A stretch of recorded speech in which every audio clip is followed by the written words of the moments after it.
Сурадыңыз, жооп берем. Бул суроо да өтө кызык суроо.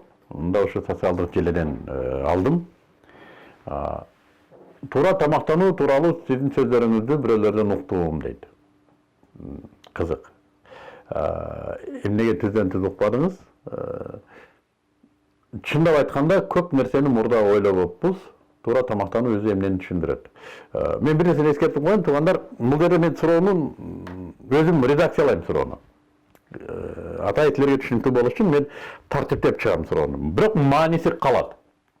Ошондуктан адамдар ушинтип суроо бериптирби деп күмөн болбоңуздар. Бул мен тартиптеген, мен редакциялаган нускасында силерге окуп атам. Негизи кээ бир суроолорду түшүнүш мүмкүн эмес.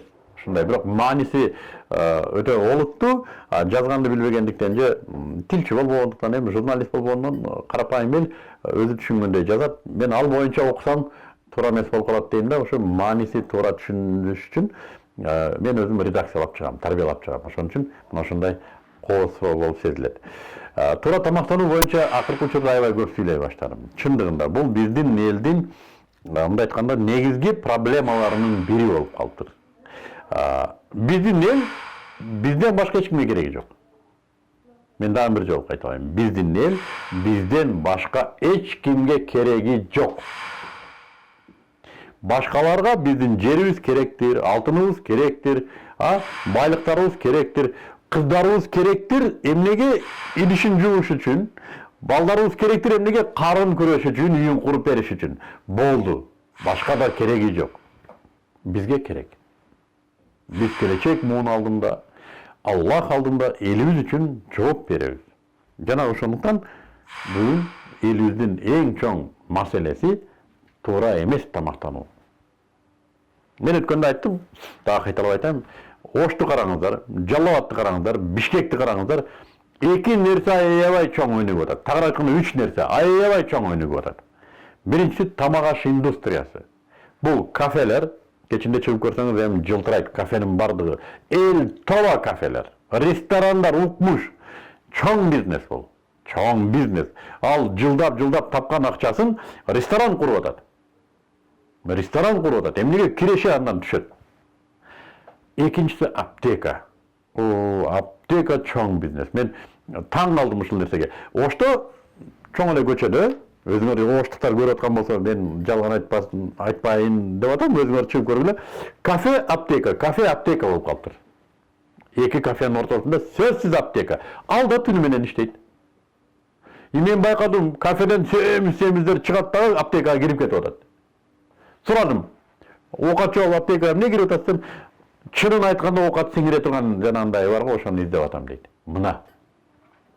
Эмне үчүн кола ичебиз? Эмне үчүн? Тамакты көп жейт экенбиз, ошону сиңириш үчүн ичебиз. Коланы биз ютубтан көрүп атабыз го, жанагы унитаз жууп атат. Радиатор тазалап атат. Ошону ичет экенбиз. Эмнеге? Жерин жеп алдык, эмне кылабыз эми? Сиңириш керек да. Мына. Тамак аш чоң проблема. Артынан аптека турат. Тамак аштын дагы бир индустриясы өнүгүп атат, бул дүкөндөр. Мен кайсы дүкөн экенин айтпай эле коеюн, чоң дүкөндөрдүн тармагы, желеси пайда болуп атат бизде. Мына ошол желелерди карасаңыздар, кээ бир имараттарында жарымы дүкөн болсо, жарымы аптека. Элестетсеңиздер, жазылып турат. Паланча, пустанча. Кээ бир дүкөндөрдү карасаңыздар, дүкөндүн аты жазылып турат, ылдыйында аптека турат. Жарнамаларында да. Экөө дүкөн менен аптека чогуу жүрүп калды. Жанагы арак ичпейм, табеки тартпайм дегендей эле, дүкөнгө барам, аптекага барам. Экөө жанаша болуп калды. Мынагы кантип сүйлөбөйбүз анан туура тамактануу боюнча? Бул аябай чоң илдет болуп калды, бул аябай чоң проблема болуп калды. Ошон үчүн биз муну сүйлөшкө мажбур болдук. Мен таң калганым башка бирөөдөн эмес, мен өзүмдөн уксаңыз болот. Мен аябай жеңил табыла турган адаммын. Мына социалдык желе боюнча мени билбейм, эң оңой табыла турган адам мен болсом керек. Байланышка чыгыңыз. Кудай акыбы, отуруп түшүндүрүп берем бардык нерсени өзүңүзгө. Бардыгын өзүңүзгө түшүндүрүп берем. Мен бул нерседе аябай мындай десем, көндүм да адамдарга иштегенге. Адал маселесинде мына 7-8 жыл мурда баштаганда аябай мага да таасир беришкен, койчу, бардыгы эле адал жооп атпайбызбы, эми жаман көрүнөсүң да, элдер жаман көрөт да деп. Эчтекени караган жокмун. Ушу танкадай алдыда кеттим. айта бердим, молдосуна да, кожосуна да, мугалимине да, доктуруна да бардыгына адал жейишибиз керек, адал талап менен келет, талап кылалы. Бүгүн масадан кирип алып, адалды талап кылып атат дүкөндөн. Адал колбаса жейин десе, муну арам бычак менен кесип койду деп. Бул эмнесе, бул биздин жеңишибиз. Айтып жеттик. Ошону менен коомдук аң сезимге бул маселе жетти. Кудайга шүгүр бүгүн жыйынтык бар. Бул маселени да айтып атам, туура тамактаныш керек. Ооба дегендер бар, койчу дегендер бар, дегендер бар. Бирок мен ишенем. Мына азыр мага адамдар келе баштады. Ажыке, муногунда мен көрдүм, мынандай эле азыр сонун болуп калыптыр. Ажыке, муну көрдүм, араң жүрчү эле, азыр чыпчаң болуп калыптыр деп келип атат. Мен ишенип турам, 2-3 жылдан кийин, эгер ушундай мээнет кыла берсек, элибиз жаштарыбыз мындай булчуңдуу, кыздарыбыз сымбаттуу, энелерибиз тим эле сой коюп калат деп мен ишенем. Аптекалар жабылат. Мен ушу күтүп атам, ушу Бишкекте мынога аптека жабылыптыр деген күн мен үчүн бактылуу күн болот. Биринчи ушу дарысы өтпөй жабылып калган аптеканы мага сүйүнчүлөп коюңуздар. Өтүнүч, канча жыл болсо дагы. Ушул мен үчүн бакыт болот. Ошол аптеканын кесепетинен кутулду эл. Эл дары менен дарыланбайт.